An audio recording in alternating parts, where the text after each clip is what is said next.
నీ జీవితం అవ్వచ్చు, నీ మనసు అవ్వచ్చు, నీ బుద్ధి అవ్వచ్చు. నా భార్య నాకు చూడట్లేదు, నా కొడుకు నాకు చూడట్లేదు, నా కోడలు నాకు సరైన నా నోటికి సరిపోని ఆహారము అందివ్వట్లేదని ఎవరికో చెప్పితే వాళ్ళు నీకు తగినైన ఆహారము ఇవ్వరు. వాళ్ళందరికీ పరమాత్ముడు నా మీద ప్రేమ కలగాలని ప్రార్థనతో ఆ సహాయం నువ్వు సంపాదించుకోవడమే. భగవంతుడికి ప్రార్థనతో బుద్ధిమంతుడుగా జీవించు.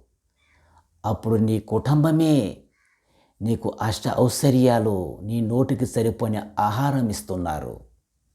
అది జ్ఞానముగా తెలుసుకోవడమే ధర్మము. నీ ఇంటి గుట్టు లంకకి చేటు చేయకు. చివరి దశలో ఎవ్వరూ నీకు దక్కకుండా అయిపోతావు.